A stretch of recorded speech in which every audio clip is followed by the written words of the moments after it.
करना है कर लो, लेकिन तुम अब मुझसे अब ये काम नहीं करवा पाओगे। ये इंसानियत नहीं है, हैवानियत का काम है। तुम लोग मानव नहीं, दानव हो। दानव हो तुम।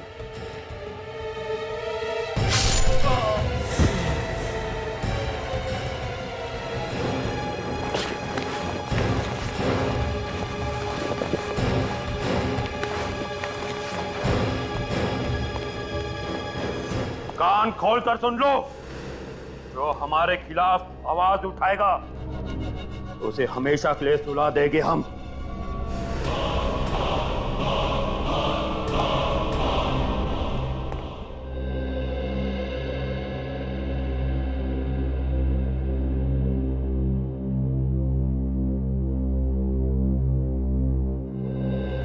इतना क्या मेकअप करती हो रिया? कुछ देर और अगर मेकअप कर लेती ना तो आज रेस्टोरेंट बंद हो जाता। ओह कम ऑन जगत, लड़कियां बिना खाने के रह सकती हैं, पर बिना मेकअप के नहीं। एनीवेज तुम नहीं समझोगे ये सब। अच्छा तुम मेनू देखो, मैं प्लेट लेता हूँ। ओके।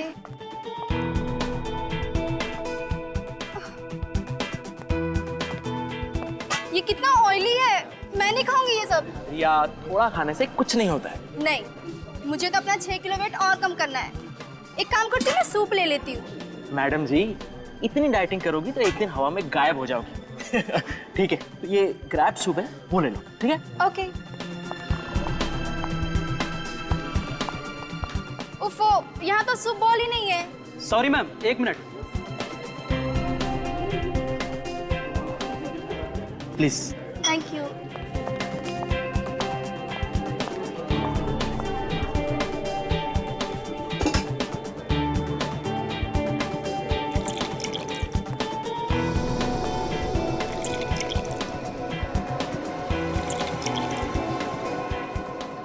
हो गया रिया? हाँ हो गया। चलो, कह रही थी तुम्हारे दीदी का कॉल आया था। दीदी का नहीं, मामा का फोन आया था। अच्छा मम्मा का कॉल था। हाँ तो रिया क्या कह रही थी तुम्हारी मम्मा? अरे यार मैं तो तुम्हें बताना ही भूल गई। हाँ वो कह रही थी ना कि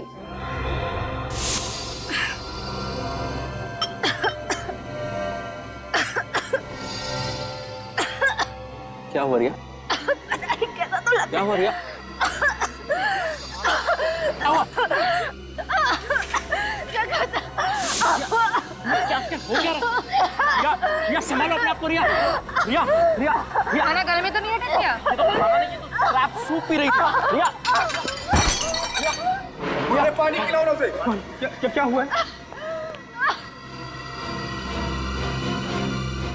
रिया ये लो पानी। रिया पानी। ये तो मर गई है।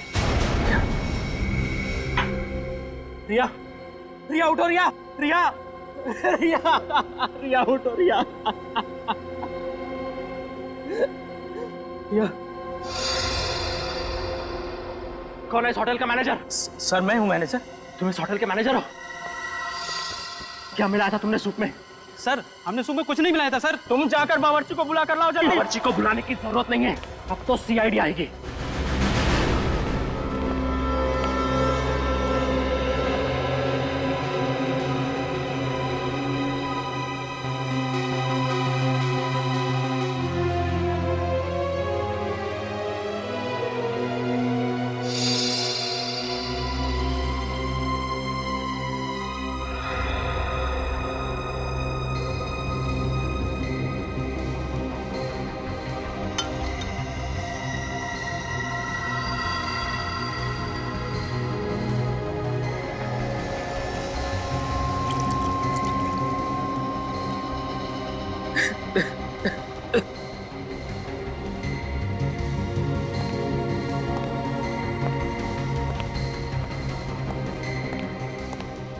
कैसे हुआ ये सब? सर मैं और रिया इस डाइनिंग हॉल में जब दाखिल हुए तब तक रिया बिल्कुल ठीक थी सर। जैसे ही उसने ये सूप पिया और कुछ ही पलों में उसे बेचैनी होने लगी और ये सब कुछ हो गया। रिया को इससे पहले भी ऐसा कभी कुछ हुआ था? नहीं सर। कोई पुरानी बीमारी? नहीं सर, रिया बिल्कुल तंदुरुस्त थी सर। वो तो सर इन लोगों ने उस सूप में जहर मिलाया और मेरी बीवी को मार डाला सर। कमाल करते हैं आप। पिछले 2 घंटे से आप एक ही बात दोहराए जा रहे हैं। सर आप ही सोचिए, रिया मैडम ने जो सूप पिया है, हमारे बाकी गेस्ट ने भी वही सूप पिया है। सर अगर सूप में जहर होता तो बाकी लोगों पर भी तो इसका असर होता। आप लोग आपस में बहस करना बंद कीजिए। अच्छा, आप लोगों ने भी सूप पिया था तो आप लोगों को बेचैनी नहीं हुई? नहीं सर, अभी तक तो कुछ नहीं हुआ। पर मुझे इस औरत की लाश देख करके बेचैनी हो रही है। मैम, जो सवाल पूछा जाए उसका जवाब दीजिए आप। सॉरी सर, असल में मैं 2 बाउल भर के सूप पी थी, पर मुझे कुछ नहीं हुआ।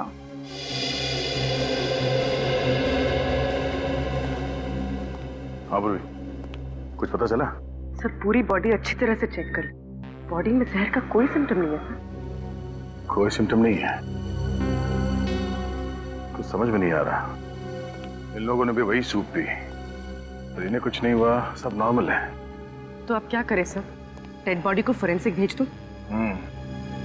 तो जिसने ये सूप बनाया उससे मिलते हैं। इस होटल का रसोई घर चेक करते हैं। सर आप यकीन करिए, सूप में जहर बिल्कुल नहीं था। रिया मैडम की मौत एक हादसा है। सर अगर आप चाहें तो मैं और मेरा पूरा स्टाफ आपके सामने सूप पीकर दिखाते हैं।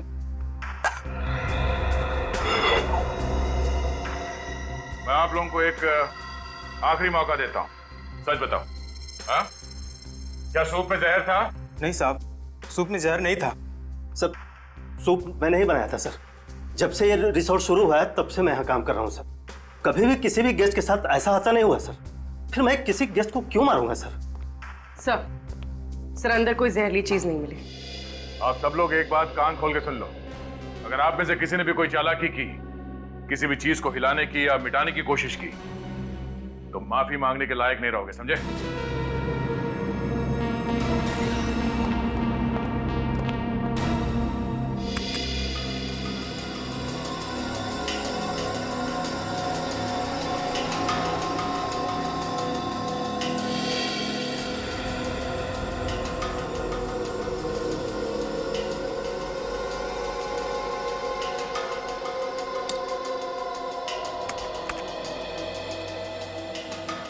सर इस बात पर तो कोई भी विश्वास नहीं करेगा।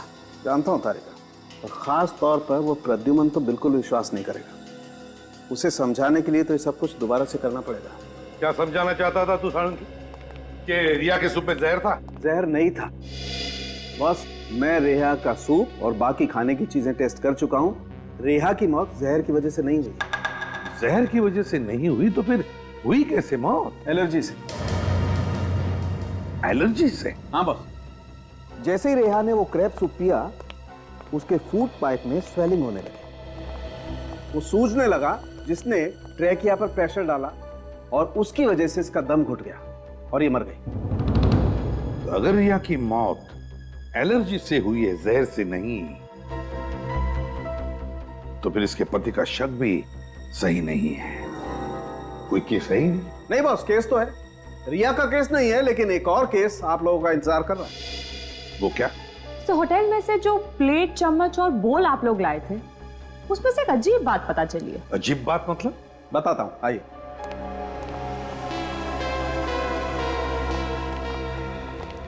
बॉस, ये चम्मच सेरेमिक का है और सेरेमिक 3000 डिग्री सेल्सियस पे पिघलने लगता है।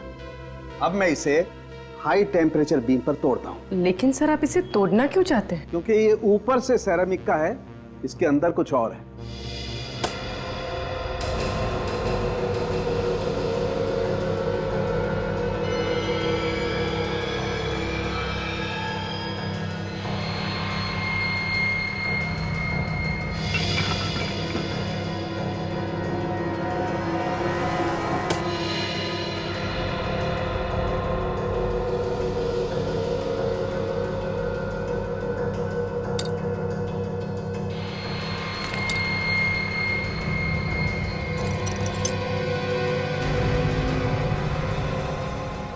यार साळुंखे, ये तो हड्डी है। हाँ बॉस, ये एक हड्डी ही है। और चौंकाने वाली बात यह है कि किसी जानवर की हड्डी नहीं है, बल्कि ये एक इंसान की हड्डी है।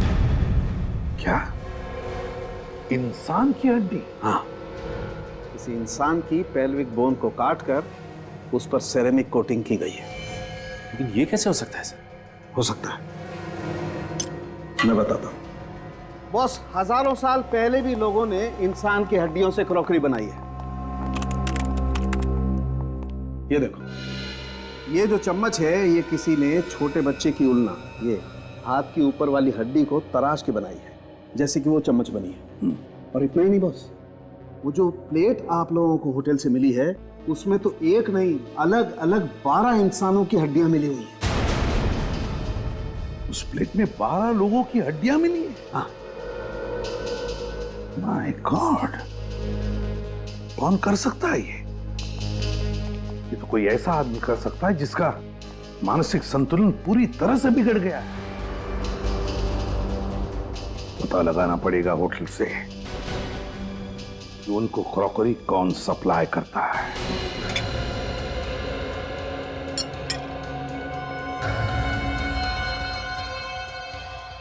क्या सर, ये क्या बोल रहे हैं? इंसानों की हड्डियों से बने हुए बर्तन? हाँ, और ये सारे बर्तन हम ले जा रहे हैं ताकि चेक करके देख सके ये भी वैसे ही इंसानों की हड्डियों से बने हैं या नहीं। और अगर सब के सब जेल की हवा नहीं खाना चाहते हो तो जल्दी से बताओ, ये इंसानी हड्डियों से बनी क्रॉकरी इस रिसोर्ट में कहां से आई है? सर हम तो बावर्ची हैं, सामान खरीदने और पसंद करने की जिम्मेदारी तो मैनेजर साहब की है। नहीं सर, मैंने ये क्रॉकरी बिल्कुल पसंद नहीं की सर। सर आज एक सेल्समैन आया था सर, उसने ये सैंपल के तौर पर दिया।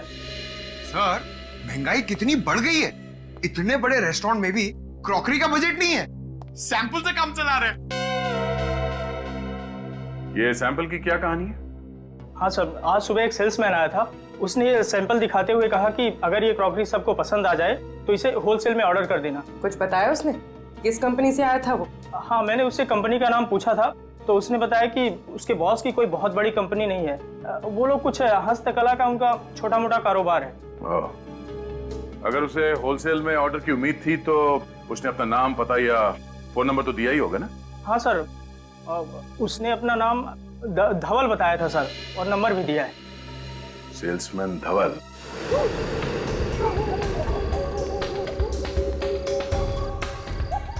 सर ये रहा धवल का घर, मोबाइल कंपनी वालों ने यही एड्रेस बताया था। मेरा शक सही निकला, धवल है ही नहीं यहाँ पे। साहब आप लोग धवल से मिलने आए क्या? धवल के रिश्तेदार हो क्या आप लोग? जी नहीं, हम लोग सीआईडी से। बाबा रे बाबा, सीआईडी से? देखा, मुझे मालूम था कि वो एक नंबर का लफड़ेबाज है। ऐसा क्यों? क्योंकि साहब वो सुमड़ी में रहता था, खाना भी बाहर से आता था और पानी भी। कब से रह रहा था वो यहाँ पे? 3 महीने हो गए मैडम, लेकिन 3 महीने में मुश्किल से 3 बार किसी से बात किया होगा। सर अच्छा ये बताइए कि इस धवल के बारे में कोई ऐसी बात जो आप लोगों को अजीब सी लगी? 2 हफ्ते में एक बार एक वैन आता था, वो भी देर रात को। कैसी वैन? वो तो मालूम नहीं साहब, लेकिन वो वैन यहाँ घर के सामने आकर खड़ी रहती थी, यहाँ।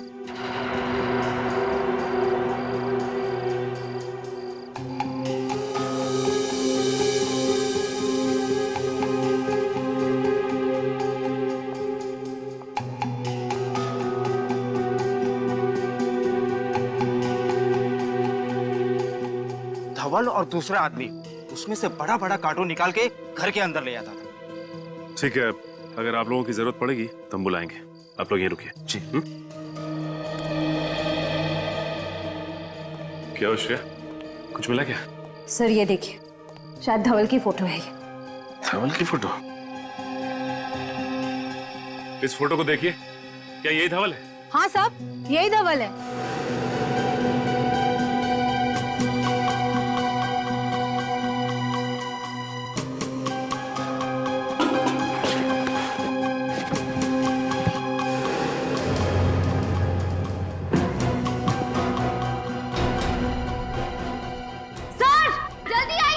आसिया! सर! My God!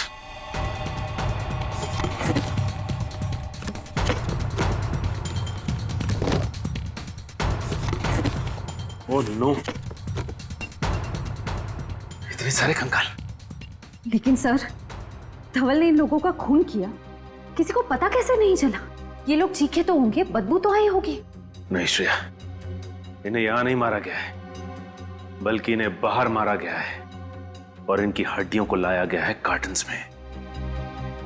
लेकिन सवाल ये उठता है कि ये लोग थे कौन जो मारे गए? और धवल ने इन्हें मारा कहाँ है? सर, एसीपी सर ने कहा है कि सारी क्रॉकरी की दुकानें चेक करो, पर कहीं कुछ पता ही नहीं चल रहा है। श्रेया, मुझे पूरा यकीन है कि ये क्रॉकरीज इन्होंने होटल में दी है तो किसी न किसी दुकान में भी जरूर दी होगी। ध्यान से देखते रहो। सर ये भी क्रॉकरी की दुकान ही लग रही है। चलो चल के देखते हैं। भाई साहब, हम लोग सीआईडी से। सीआईडी? जी हाँ, सीआईडी। अच्छा, ये बताइए कि इस तरह की क्रॉकरी कौन बनाता है और कहाँ बनाई जाती है? सर ये देखिए, इस प्लेट पर भी बिल्कुल वैसी ही डिजाइन बनी हुई है। इस दुकान का मालिक कौन है? हम दोनों सर। मेरा नाम मानिक और ये मेरा भतीजा सागर है। आप लोग हमारी दुकान पर क्यों आए? क्रॉकरी बेचना कोई गुनाह है क्या? क्रॉकरी बेचना तो गुनाह नहीं है, लेकिन इस तरह की क्रॉकरी बेचना गुनाह जरूर है। ये बताइए, इसे सप्लाई कौन करता है आपको? सर, ये कोई बड़ी फैक्ट्री का माल तो है नहीं। बाकी और क्रॉकरीज की तरह इस पर किसी कंपनी का नाम नहीं है।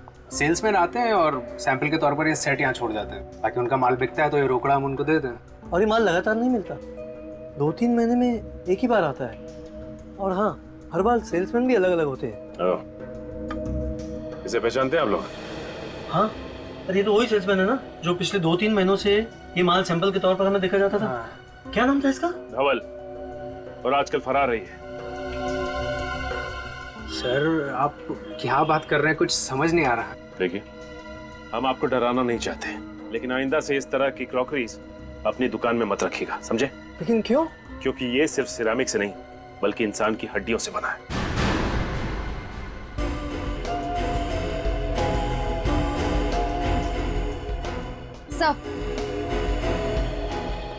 सर ये देखिए, वैसी ही प्लेट है और वैसा ही बोल है। रिपेयर और रीपेंट करने के लिए पीछे रखा हुआ था।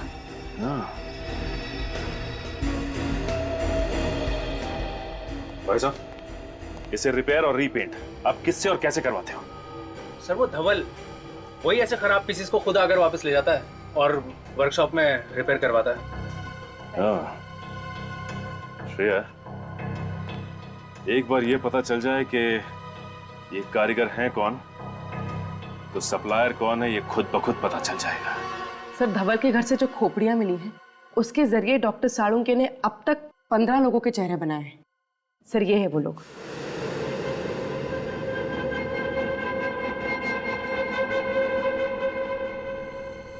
सर, ये सारे लोग लावारिस हैं और इनका कोई भी रिकॉर्ड हमारे पास नहीं। ढोल कहाँ रहता था? सर, दहीसर के पास किसी रजाना गांव में। दहीसर के पास किसी रजाना गांव में? इस रजाना गांव के पास तो कोई मुर्दाघर है, और ये जो कोई भी ये सब कर रहा है तो जरूर कहीं ज्यादा दूर नहीं जाएगा लाशों के लिए। रजाना गांव के पास के मुर्दाघर से ही लाशें उठाई होंगी उसने। पता लगाओ इस मुर्दाघर से। उस समय से मुझे ऐसा लग रहा था कि मुर्दाघर से कुछ लाशें कम हुई है, लेकिन जब आपने कंकाल की मदद से बने हुए चेहरे दिखाए तब मुझे यकीन हुआ। आप यहाँ के एडमिनिस्ट्रेटर हैं, आपके नाक के नीचे लाशें गायब हो रही हैं, आपको पता नहीं चल रहा है? मुझे अपने स्टाफ पर जरूरत से ज्यादा विश्वास था। गलती मेरी है सर। ये मैं देख के भाग क्यों गया? पता नहीं। हमारे बारे में से कुछ बताया था क्या? सिर्फ इतना है कि सीआईडी गायब लाशों की इंक्वायरी कर रही है। दरवाजा खोलो। देखो, तुम बच के जा नहीं सकते, खोलो दरवाजा।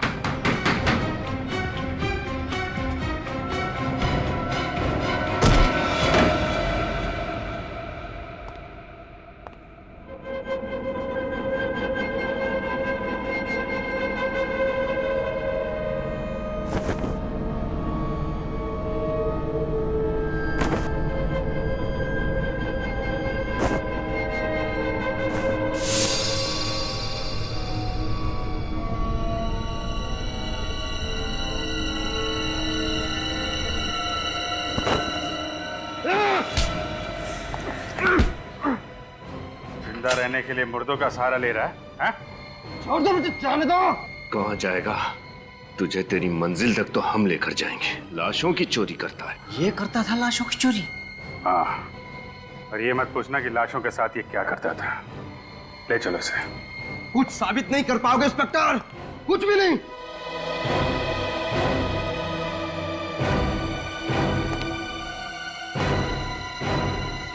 कारीगर है और इसमें पेंटिंग करते हैं।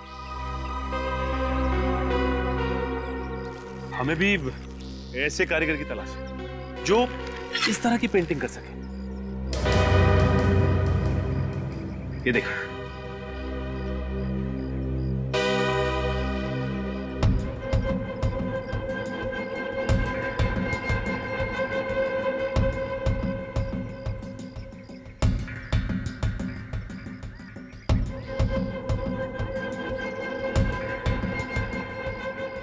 अरे नहीं साहब, ऐसा काम हमने कभी नहीं किया साहब। लेकिन हमने तो सुना है कि ऐसा काम आपके वर्कशॉप में होता है।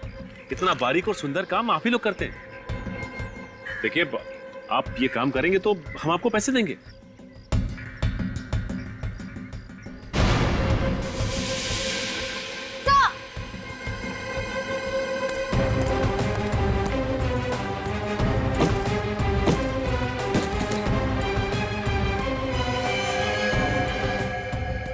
ये तो मर चुका है। रुक जाओ, गोली मार दूंगा मैं।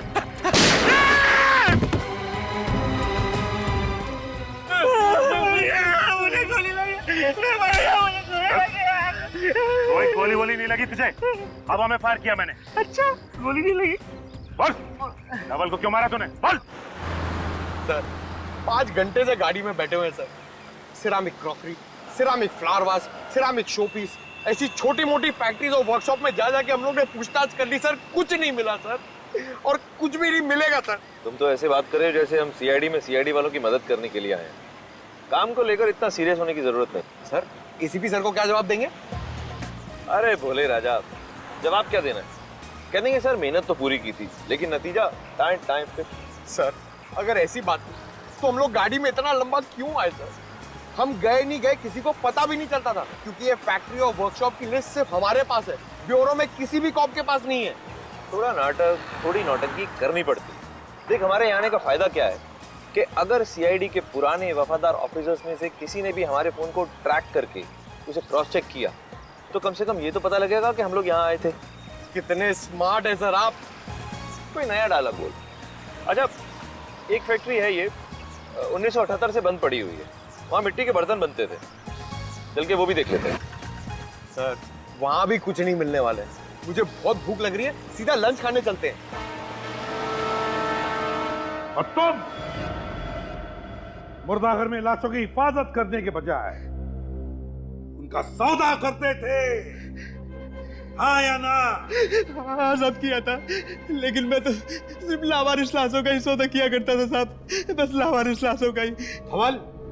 धवल क्या करता था? क्या करता था वो लाशों की हड्डियों के साथ? सर उसने बताया मेरा एक बॉस है, वो इस हड्डियों से दुनिया की सबसे बेहतरीन क्रॉकरी बनाना चाहता है साहब, दुनिया की सबसे बड़ी बेहतरीन। कौन है धवल का बॉस? कौन है वो बॉस? बताओ। नहीं पता साहब, नहीं पता। बाकी सब मुझे कुछ नहीं पता साहब, मुझे कुछ नहीं पता साहब, मुझे छोड़ दो। ले जाओ इसे, ले जाओ इसे सचिन। और तुम दोनों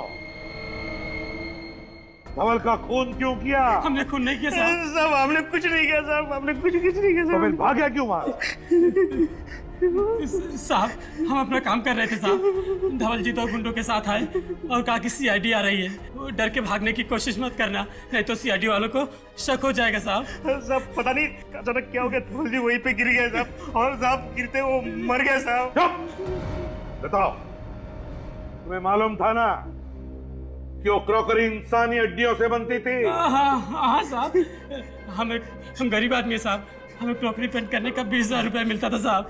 साहब हम मना नहीं कर सकते साहब, अगर काम करने से कोई मना करते ना साहब उनको भी मार के उनकी हड्डियों की क्रॉकरी बना देते साहब। है कहाँ ये फैक्ट्री?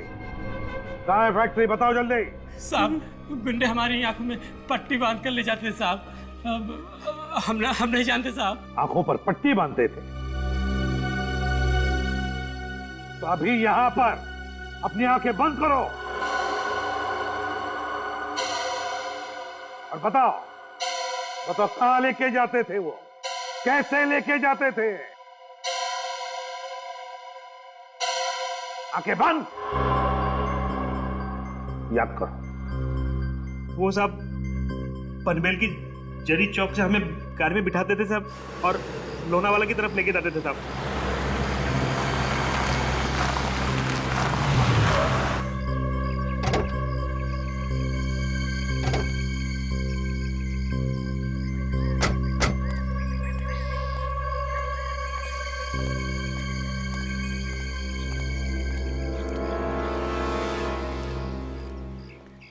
सर, दिखने में तो कितनी बड़ी फैक्ट्री लग रही है ना।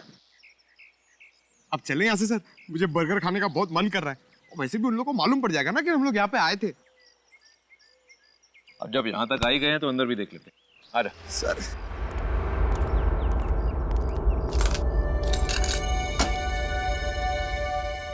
ये फैक्ट्री 1978 से बंद पड़ी है, फिर ये ताला नया कैसे? सर, अभी तो आपने कहा था कि हम लोग सीआईडी का काम करने नहीं आए, तो ये ताला नया हो कि पुराना, आपको क्या फर्क पड़ता है? अरे बुद्धू, यही तो मौका है। देख, अगर कोई काम की चीज हाथ नहीं लगी तो बोल देंगे सर हमें कुछ भी नहीं मिला। लेकिन अगर कोई सुराग या सबूत हमारे हाथ लग गया तो सोच, पूरे शहर में ढिंडोरा पिट जाएगा कि सूरज और पंकज ने इतना मुश्किल केस अकेले ही सॉल्व कर लिया, जिसे सीआईडी के बड़े बड़े दिग्गज भी सॉल्व नहीं कर पाए थे। हाँ सर। समझा?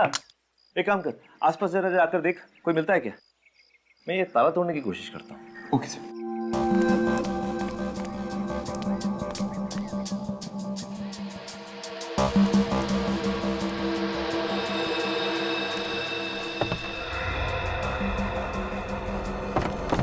सर,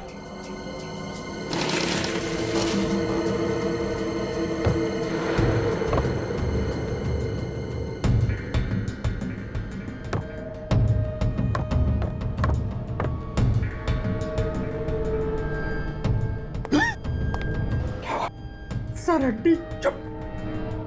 सर, मैं कह रहा हूँ अभी भी वक्त है। दया सर और अभिजीत सर को बुला लीजिए। ये जगह बहुत डरावनी सर, मुझे बहुत डर लग रहा है। चुप। ऐसी छोटी मोटी तहकीकात के लिए उन्हें बुलाने की क्या जरूरत है? खुद कुछ नहीं करेंगे क्या? चुपचाप मेरे पीछे आओ, देखिए इस कमरे में है क्या।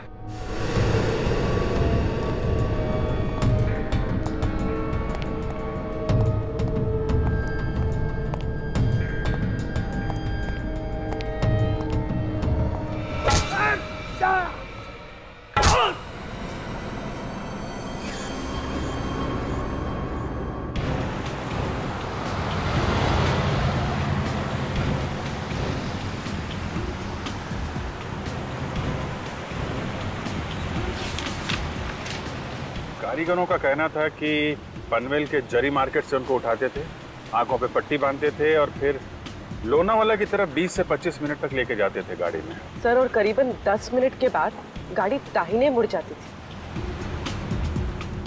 6-7 मिनट तो हो गए हैं लोनावाला की तरफ। देखते हैं आगे कौन सा राइट टर्न है।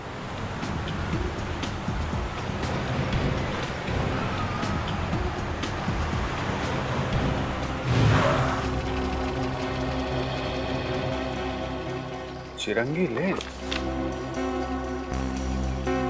चिरंगी लेन, यही हो सकता है। इधर ले लो।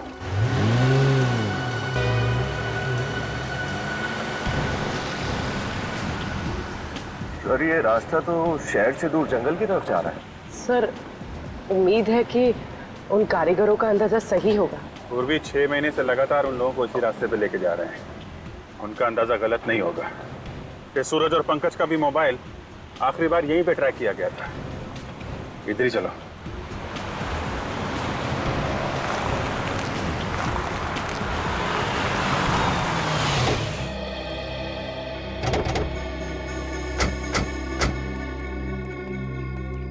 सर, रास्ता बंद है यहाँ पर। करीब 25 मिनट हो भी गए। सर, उन कारीगरों ने यह भी बताया था कि गाड़ी से उतरने के बाद करीब 5 मिनट तक उन्हें जंगल में पैदल ले जाया जाता। चलो फिर जंगल में चलते हैं।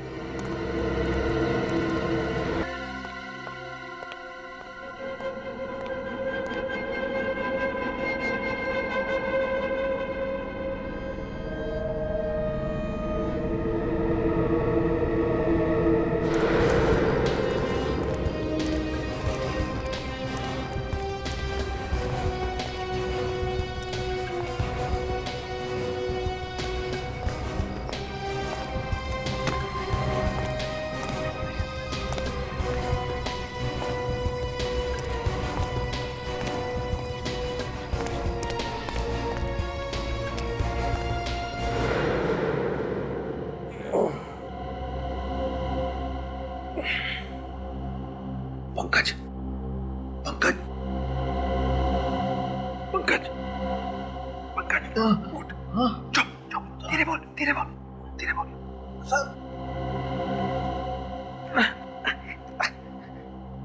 सर, मैंने आपसे कहा था ना, दया सर और अभिजीत सर को बुला लेते, लेकिन आप मेरी बात सुनते ही नहीं। चुप कर, हर वक्त रोता रहता है। अरे रोग आती तो क्या करूंगा सर?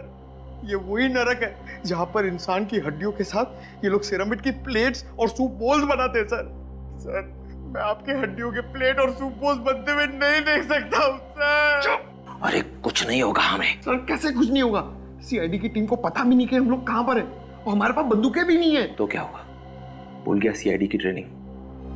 हम सीआईडी वालों को बंदूक नहीं, हाथों से लड़ना भी सिखाया जाता है। और आज हम सिर्फ सीआईडी की इज्जत के लिए नहीं, अपनी जान के लिए भी लड़ेंगे। अभी सुन, ये मेरी पतलून को थोड़ा सा ऊपर कर। हाँ? पतलून को ऊपर कर। अरे पकड़ना इधर। और ये मोजे में से ये स्ट्रैप, हाँ, ये स्ट्रैप को पकड़। हाँ, मेरा सर। हाँ, चल ठीक है। हाथ में आ गया सर। अब देख क्या रहा है, काटना रस्सी। सर, आप कितने स्मार्ट है सर। पुराना डायलॉग।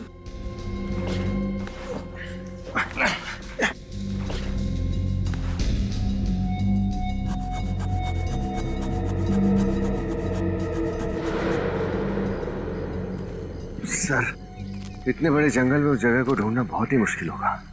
याद है उन कारीगरों ने कहा था ना कि जंगल में कुछ दूर चलने के बाद उनके शरीर पे पानी के छींटे पड़ते थे। सर, यहाँ ना तो कोई नदी है, ना ही कोई झरना। कुछ ना कुछ तो होना चाहिए। सर, कहीं ऐसे तो नहीं कहीं कोई पानी का पाइप वाइप फट गया हो सकता है, ढूंढो।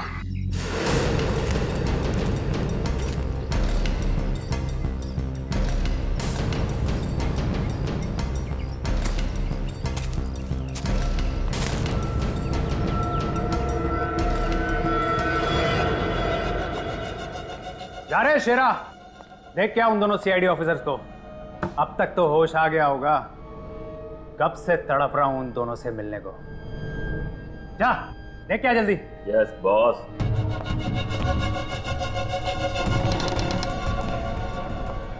चल।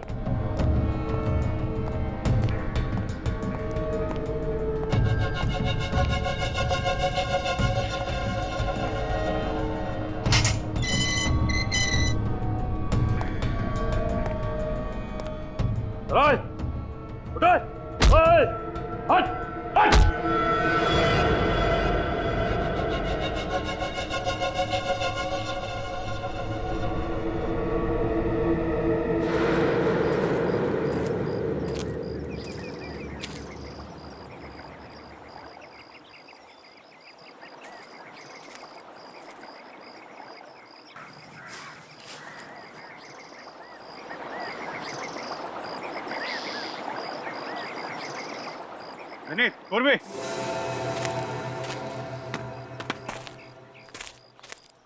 यहाँ अंदर पानी का पाइप जा रहा है।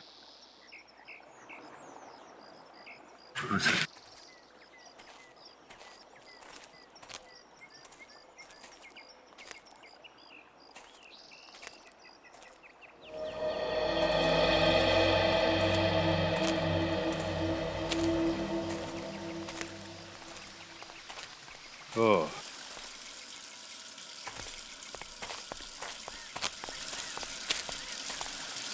यहाँ पे पानी की पाइप फटी हुई है। तो लगता तो हम सही जगह आ गए। सही करो विनीत, यहीं कहीं आसपास होगी वो जगह। तो ये है वो जगह जहाँ पे सूरज और पंकज को कैद करके रखा है। चल चल फटाफट।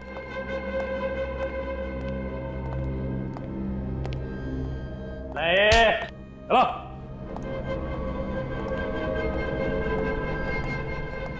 चल चल अंदर चल।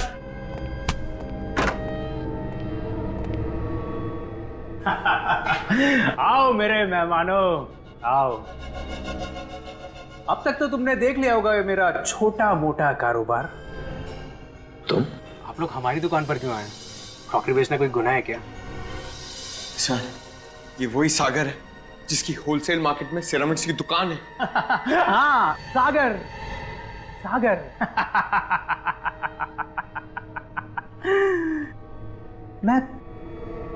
मैं प्यार का सागर हूं, दया और मानवता का सागर। दिल दरिया है मेरा। मैं तो सिर्फ एक समाज सेवक हूं। इंसानों का दिया इंसानों को ही लौटा देता हूं।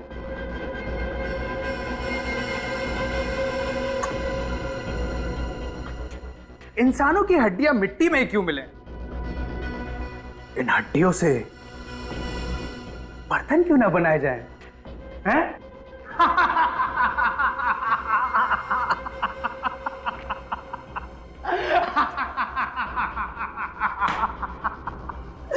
दुनिया की सबसे अनोखी क्रॉकरी बनाता हूं मैं, इंसानों की हड्डियों से बनी हुई क्रॉकरी। और इस बार तो कुछ अनोखा डिजाइन करना होगा, कुछ स्पेशल, जिसमें सीआईडी अफसर्स की हड्डियां हो।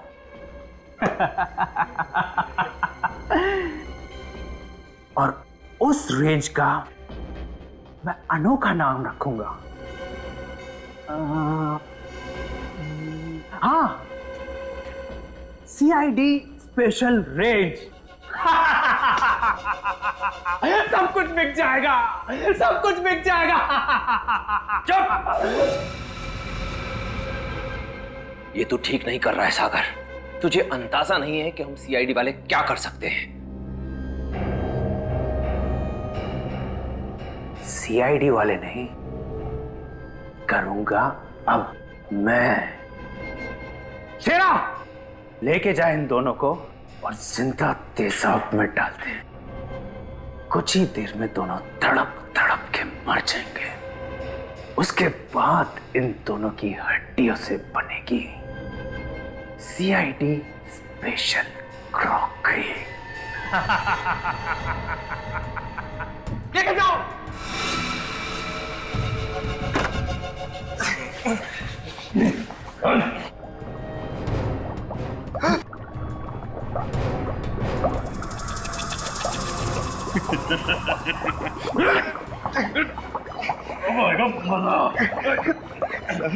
और बर्दाश्त नहीं हो रहा सर।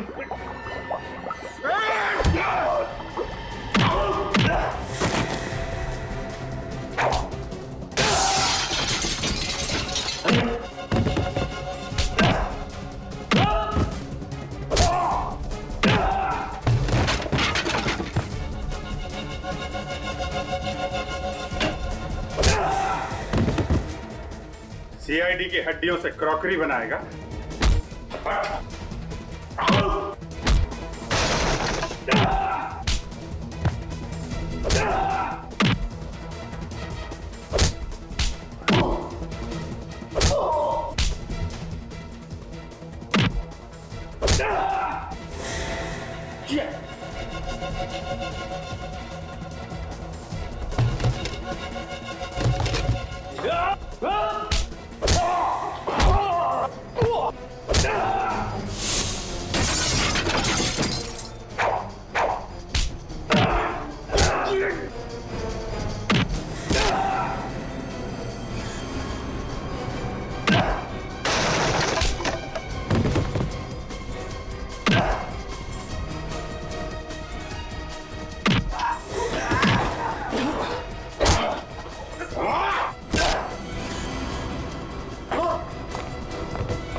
बस तेरा खेल खत्म।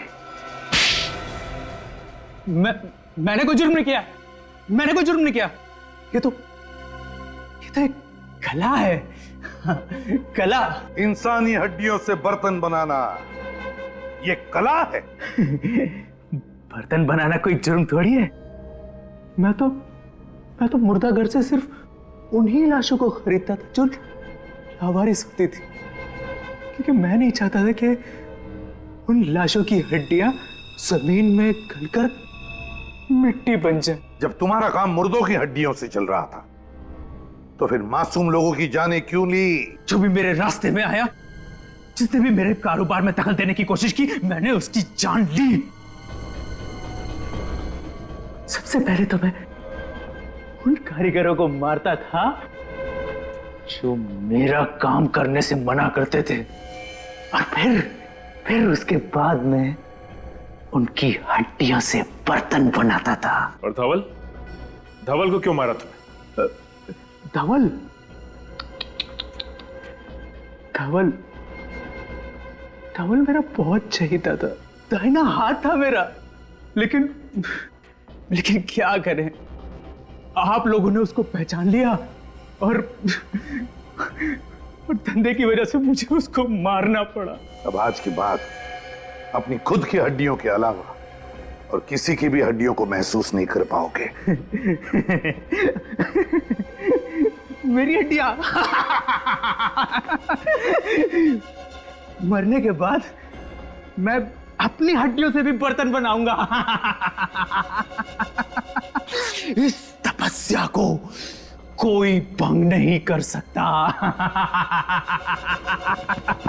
इसकी दिमागी हालत ठीक नहीं कोई है, भंग नहीं कर सकता। साइकेट्रिक ट्रीटमेंट की जरूरत है इसे। फिर अदालत ही तय करेगी इसे क्या सजा देनी है। ले जाओ इसे।